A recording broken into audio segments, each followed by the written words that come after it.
मैं पिछले 12 सालों से ट्रक चलाता आया हूँ और अब मैंने पिछले 6 सालों से अपने ट्रक को रोड पर नहीं दौड़ाया है। मैंने यूएस, कनाडा, कुवैत और इराक इन हर जगहों में अपनी ट्रक को चलाया है और मैंने ऐसी चीजें देखी है जो शायद किसी ने ना देखी हो, चाहे वो बुरा से बुरा ट्रक का हादसा हो या फिर ऐसी कोई चीज जिसे देखकर आंखें फटी की फटी रह जाए।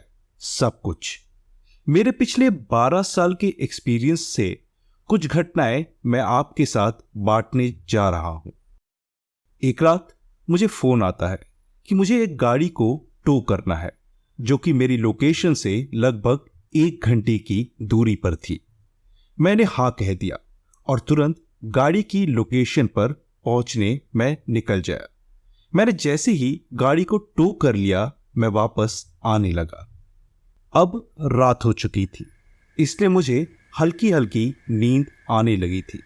मेरी शॉप अभी भी काफी दूर थी। मुझे थोड़ी और समय के लिए अपने ट्रक को चलाना था। मैं उस समय सिवेल माउंटेन की सड़कों पे अपने ट्रक को चला रहा था। तभी मैंने अचानक से देखा कि एक औरत जो सफेद कलर का गाउन पहने हुए है वो मेरी ट्रक के सामने चली आती है। मैंने तुरंत अपनी ट्रक पर ब्रेक मारा। अब क्योंकि ट्रक की रफ्तार काफी तेज थी तो मैं समय पर अपने ट्रक को नहीं रोक सका और वो ट्रक उस औरत के ऊपर चढ़ जाती है। जब वो ट्रक मैंने रोकी तो मैंने क्या देखा। मैं ये सोचकर घबराए जा रहा था कि मैंने किसी औरत के ऊपर अपने ट्रक को चढ़ा दिया है और मैंने उसकी जान ले ली है। मैं डर की वजह से कांपते हुए ट्रक के बाहर निकला और मैंने जब देखा कि मेरे ट्रक के सामने कोई औरत नहीं है, कोई खून के निशान नहीं है, मेरी ट्रक को तो बिल्कुल नुकसान नहीं हुआ था, तो मेरी रूह पूरी तरह कांप जाती है। मैंने ट्रक के नीचे जब देखा तो वहां पर भी कुछ नहीं था, तो सिर्फ मेरी ट्रक के टायर्स के जो निशान होते हैं वो थे। जबकि आप ट्रक या किसी गाड़ी को अचानक से रोको तो आप टायर्स के निशान आ जाते हैं, वो चीज थी। मैं जल्दी से ट्रक के अंदर बैठा, अपने ट्रक को चालू किया और वहां से लगातार तेजी में मैं अपनी ट्रक को भगाते हुए अपनी कंपनी की ओर ले जाने लगा। तभी मुझे अपने ट्रक के ऊपर से किसी चीज के चलने की आवाज आने लगी और मुझे कुछ सुनाई दिया।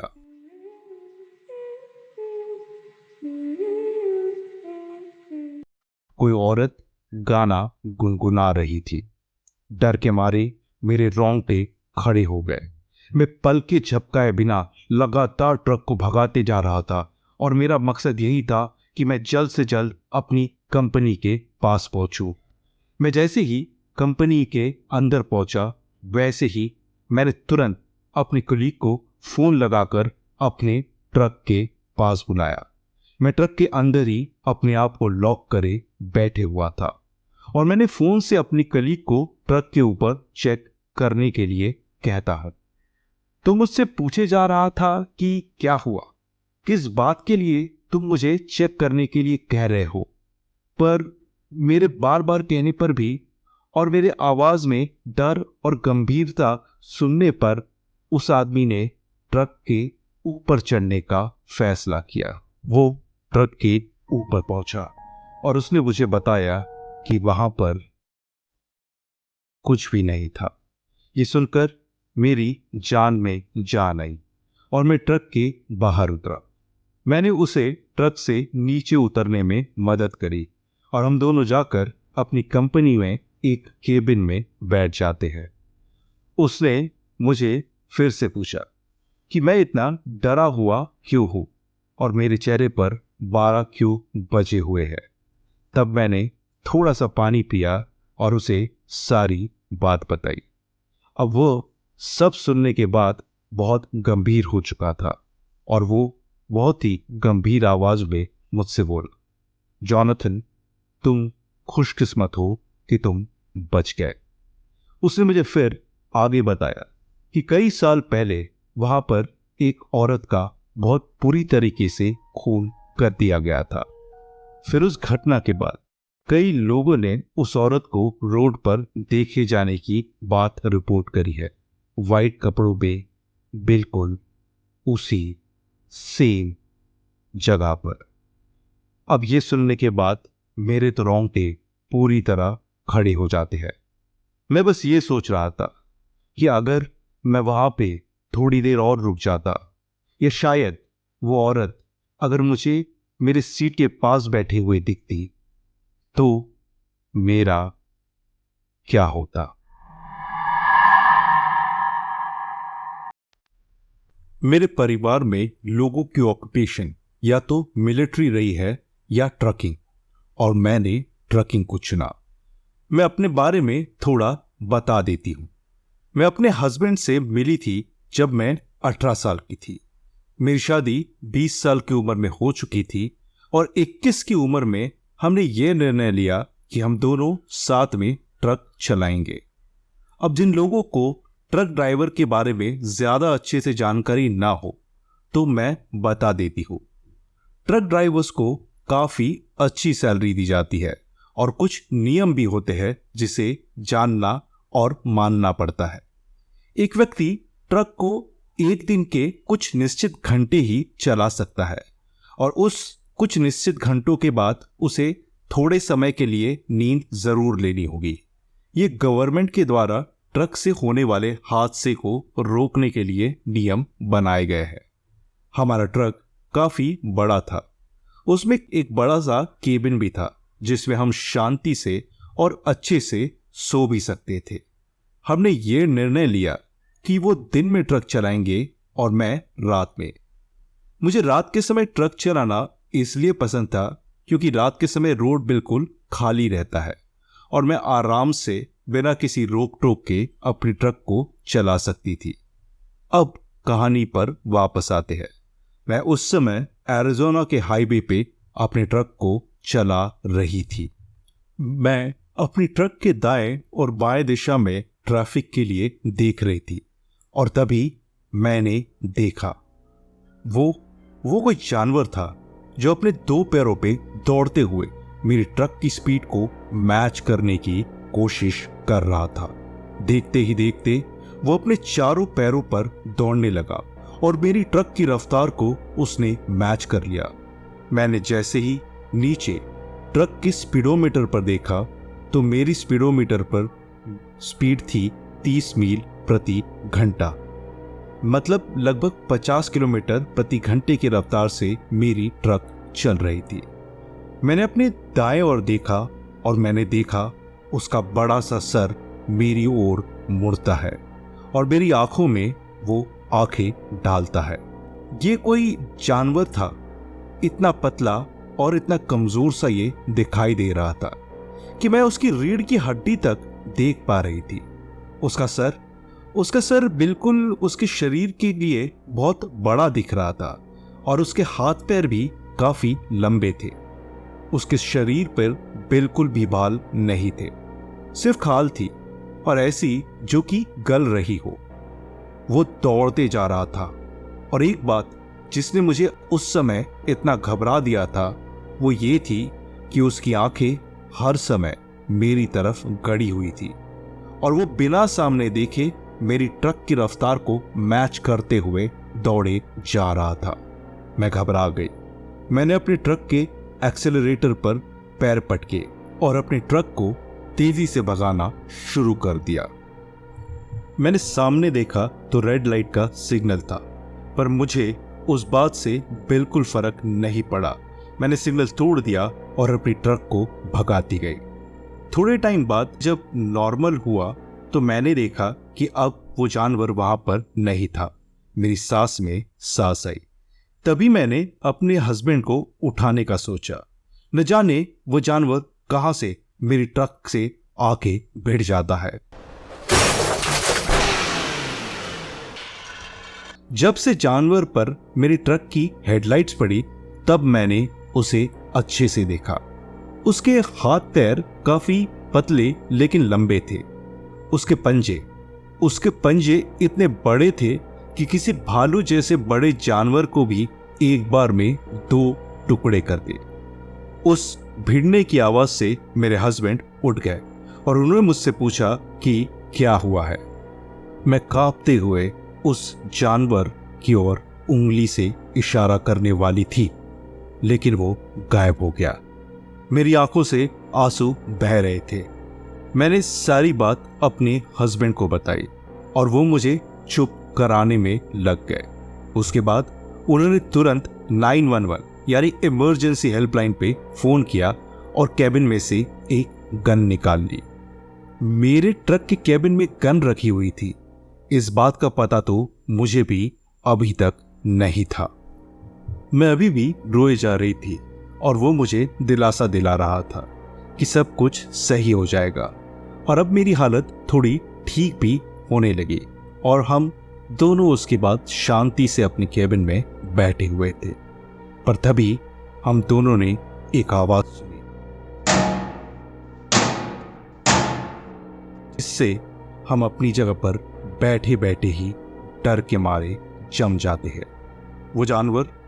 वो जानवर अब हमारे ट्रक के ऊपर था। मैं डर के मारे चिल्लाने ही वाली थी, पर मेरे हस्बैंड ने मेरे मुंह पे अपने हाथ को रखा और मुझे चिल्लाने से मना किया। उन्होंने मुझे धीरे से शांत रहने का इशारा करते हुए अपनी गन को रीलोड किया और ट्रक की खिड़की को नीचे करने लगे। उन्होंने ट्रक से झांक कर देखा और तुरंत अपने सर को अंदर कर लिया। मैं बहुत बुरी तरीके से डर चुकी थी और मुझे अपने हस्बैंड की भी चिंता हो रही थी। तभी मेरे हस्बैंड ने ट्रक की केबिन के रूफ पर अपने गन को पॉइंट किया और गोली चला दी। और ऐसा करते ही वो जानवर जोर से चीख उठा। वो गोली उस जानवर को लग चुकी थी। उछलते हुए वो ट्रक से नीचे कूदा और जंगलों की ओर भागने लगा। मैंने अपने हस्बैंड को गले लगा लिया और मैं जोर जोर से रोने लगी। थोड़ी ही देर बाद पुलिस आ जाती है और मेरे हस्बैंड ने उन्हें सारी घटना डिटेल में बता दी।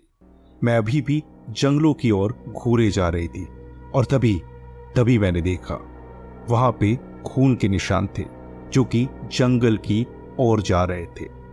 मैंने वो खून के निशान अपने हस्बैंड को दिखाए और मेरे हस्बैंड ने पुलिस वालों को उन निशानों के बारे में बताया। पुलिस वालों ने हमें हमारे घर पर छोड़ दिया और मेरे हस्बैंड ने कंपनी में इन्फॉर्म करके बता दिया कि क्या हुआ है। उस हादसे के 2 महीने तक मैं अपने घर के बाहर कदम तक नहीं रखती हूँ। अब सब कुछ ठीक हो चुका था। मेरी हालत पहले से बहुत ही ज्यादा बेहतर थी। तभी मेरे हस्बैंड को एक दिन पुलिस स्टेशन से फोन आता है। उन्होंने मुझे जो बताया वो जानकर मैं दंग रह गई। दरअसल जब पुलिस वालों को उन खून के निशानों के बारे में पता चला तो उनकी एक छोटी सी टुकड़ी उन निशानों का पीछा करते हुए जंगल के अंदर जाती है और उनका पीछा करते हुए वो जंगल में एक ऐसी जगह पर पहुंचे जिसके बारे में ही शायद किसी ने सुना हो। वो एक गुफा थी, एक ऐसी गुफा जिसका मुंह तो काफी सकरा था, लेकिन जैसे जैसे आप अंदर जाते जाओ वैसे ही वो गुफा बड़ी होती जाती और वहां पर पुलिस वालों को कुछ ऐसे जानवरों की हड्डियां मिली जिनके बारे में अभी तक जांच पड़ताल चल रही है।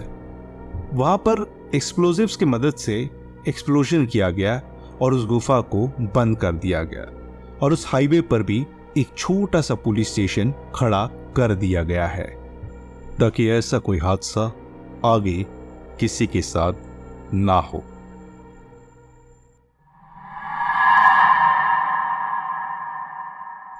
ये कहानी मुझे मेरे दादाजी ने सुनाई थी, जो कि 20 साल से ज्यादा समय के लिए एक ट्रक ड्राइवर रह चुके थे।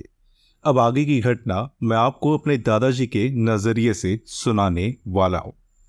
साल था 1987। पतझड़ का मौसम था और मैं मोंटाना के हाईवे पर अपने ट्रक को चला रहा था। मैं एक फार्म से जिंदा सूअरों को दूसरे फार्म ले जा रहा था।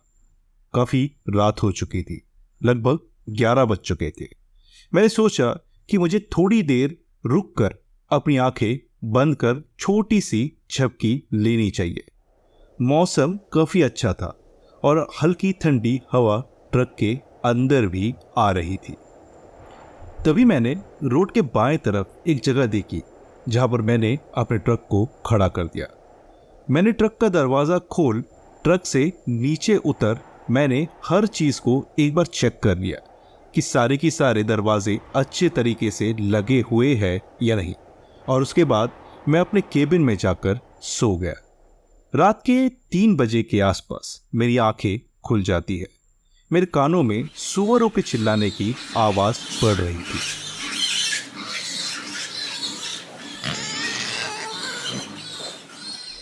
मैं जल्दी से उठा और मैं ट्रक के बाहर यह देखने के लिए उतरा कि क्या हो रहा है। जब मैं ट्रक के पीछे पहुंचा तो मैंने हल्का सा खून और जमीन पर मांस के कुछ टुकड़े गिरे हुए देखे। मुझे कुछ ठीक नहीं लग रहा था और ना ही मुझे समझ आ रहा था कि ये हो क्या रहा है। और तभी उसी समय मुझे मेरे पीछे कुछ सुनाई दिया। कोई आवाज ऐसी थी जैसे कोई जानवर धीरे से गुर्रा रहा हो। मेरे रोंगटे खड़े हो गए और मैं धीरे धीरे अपने ट्रक के केबिन में वापस जाने लगा। मैं जैसे ही ट्रक के केबिन में पहुंचा मैंने तुरंत अपने ट्रक को स्टार्ट किया और वहां से निकल गया। वह सब एक्सपीरियंस करने के बाद मेरी नींद पूरी तरह से उड़ चुकी थी और मैंने 2 घंटे और ट्रक चलाया और एक ट्रक स्टॉप पर जाके मैंने अपनी ट्रक को तब रोका।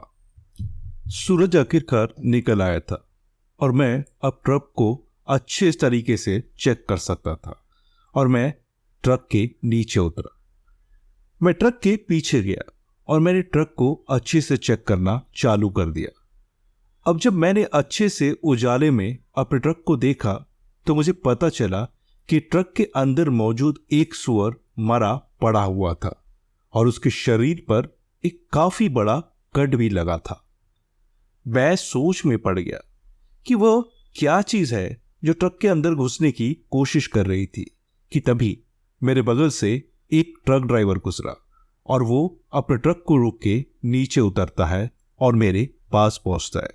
उसने मुझे पूछा कि क्या हुआ है। मैंने उसे जवाब दिया कि मुझे कुछ नहीं पता कि क्या हो रहा है। तब उसने मुझसे पूछा, तुम्हें क्या लगता है कि इस जानवर को किसने मारा होगा? उसके सवाल का मेरे पास कोई जवाब नहीं था, इसलिए मैं बस चुप होके उसे देखता रहा। वह आदमी पूरे ट्रक को अच्छे से चेक करने लगा और ट्रक के पिछले वाले हिस्से में वो किसी चीज को टटोल रहा था। जो मैंने उसे पूछा कि तुम क्या कर रहे हो, तब उसने ट्रक के नीचे वाले हिस्से से एक बड़ा सा काला पंजा निकाला और मुझे दिखाया। मैं वह देखकर दंग रह गया। मुझे समझ नहीं आ रहा था कि यह पंजा किस जानवर का हो सकता है। उसने मुझे वो पंजा दिया और मुझसे कहा कि मैं कहीं पर भी ना रुकूं और रोड पे ही बना रहूं। और उसने मुझे ये भी बताया कि उसने काफी सारी ऐसे घटनाओं के बारे में सुना है जहां पर कि ट्रक ड्राइवर इसी रोड के इसी रास्ते पर गुम हो चुके हैं। मैंने उसे शुक्रिया कहा और अपने ट्रक के फ्यूल टैंक को भर के निकल गया। जैसे ही मैं डिलीवरी वाले लोकेशन पे पहुंच गया, जो कि एक छोटा सा फार्म था, मैं तुरंत उस फार्म के मालिक के पास पहुंचा। वो गोदाम के दरवाजे के पास खड़ा हुआ था और उसने मुझे देखते ही पूछा कि क्या हुआ, तुम तो यहाँ 1 घंटे पहले पहुंचने वाले थे। सच कहूं तो मैं उसे अपने साथ घटी घटना बताने में थोड़ा हिचकिचा रहा था, पर मैंने उसे आखिरकार बता ही दिया। मैंने उसे कहा कि मेरे साथ कुछ अजीब सी घटना घटी थी जब मैं रोड पे थोड़ी सी नींद लेने के लिए रुका हुआ था। मैंने उसे बताया कि कोई जानवर ट्रक के पिछले हिस्से में घुसने की कोशिश कर रहा था और उसने एक सूअर को भी मार डाला है। जैसे ही मैंने उसे मेरी ये बात सुनाई, तभी उसने मुझे पूछा कि तुम किस सड़क पे रुके हुए थे। तो मैंने उसे उस सड़क की पूरी डिटेल्स दी और इतना सुनते ही उसका चेहरा सफेद पड़ गया। उसने मुझसे पूछा कि क्या मैं उस समय कोई आवाज वगैरह सुनी थी। मैंने उसे जवाब दिया कि हाँ। जब ये बात उसने मुझे बताई तो मुझे तुरंत याद आया कि उस समय मुझे किसी जानवर के गुर्राने की आवाज आई थी। कोई भालू वगैरह होगा। वो ये जवाब सुनकर थोड़ी देर शांत रहा और फिर उसने मुझसे कहा कि दोस्त, इस इलाके में मैं पिछले 60 साल से ज़्यादा समय से रह रहा हूँ और यहाँ पिछले 60 साल में कोई भी भालू दिखाई नहीं दिया है। और फिर उसने कहा कि इसी इलाके में एक अर्बन लेजेंड है जो कि इस इलाके से 200 मील की रेडियस में शिकार करता है। मैं उसकी बचकानी बात पर हंस पड़ा। मुझसे उसने कहा कि अगर मैं फिर से उस जानवर से नहीं मिलना चाहता तो मैं मेन हाईवे से ही निकलूं। अगला लोड बकरियां थी और मैं उसी के फार्म से बकरियों को चढ़ाकर उसके फार्म से निकल जाता हूं। अब मुझे 400 मील और ट्रक चलानी थी। मैं ट्रक को चलाते हुए उस फार्मर की बातों पे अपने दिमाग को चला रहा था। कैसे उसने मुझे मेन हाईवे ही पकड़ने के लिए कहा और वो चेतावनी भी मुझे दे रहा था कि अगर मैं उस जानवर से नहीं मिलना चाहता तो मैं उसी हाईवे को पकड़ूं। खैर, मैं ट्रक चलाते हुए एक जगह पे आके रुकता हूं। यहाँ पे मुझे खाना खाना था और थोड़ा बहुत कुछ काम करना था। ये सब करके मैं वापस उस हाईवे पे निकल जाता हूँ। अब मैं एक कंट्री रोड को पकड़ लेता हूँ। जो लोग कंट्री रोड नहीं जानते हैं मैं उन्हें बता दूं, वो ऐसी सड़क होती है जिसके दोनों तरफ जंगल ही जंगल होते हैं और बीच से सड़क जंगलों को चीरते हुए निकलती है। खैर, जिस समय खाना खाकर और बाकी के काम कर मैं फ्री हुआ तब सूरज ढलने ही वाला था और थोड़ा अंधेरा भी हो रहा था। मैंने अपनी ट्रक को शुरू किया और कंट्री रोड पर अपने ट्रक को चलाने लगा। बगल में एक बड़ा सा बैनर बना हुआ था जिस पे कंट्री रोड लिखा हुआ था। तो मेरे दिमाग में उस बूढ़े फार्मर की चेतावनी फिर से आ गई, पर मैं अपनी ट्रक को चलाता रहा। मैंने 75 मील कवर कर लिए थे, पर तभी मेरे ट्रक का टायर फट गया। मैंने ट्रक को तुरंत रोड के साइड में लगाया और ये देखने के लिए कि क्या नुकसान हुआ है मैं नीचे उतरा। क्योंकि इस ट्रक का मालिक मैं ही था तो मैं ज्यादातर चीजों को खुद ही संभाल लेता था। मैंने ध्यान से देखा तो पता चला कि टायर फटा हुआ तो नहीं था, पर उसमें एक लंबी सी कील घुस गई थी। मैं आपको बता दूं कि ट्रक के टायर का फटने से उसमें कोई कील वगैरह घुस जाना वो ज्यादा बेहतर होता है। अब हमें करना क्या पड़ता है, इस टायर के फटने पर या कील घुसने पर उसमें हम एक चीज इस्तेमाल करते हैं। इस चीज को हमें गर्म करके उस टायर में लगाना पड़ता है। अब क्योंकि ठंड इतनी ज्यादा थी और ठंड का समय था तो इस चीज को इस्तेमाल करने के पहले हमें इसे हल्का गर्म करना पड़ता है और इस वजह से मैं अपने प्लग किट को निकालकर उसे इस्तेमाल करने से पहले हल्का गर्म करने लगा। तब मुझे किसी चीज की आवाज पीछे से सुनाई देती है।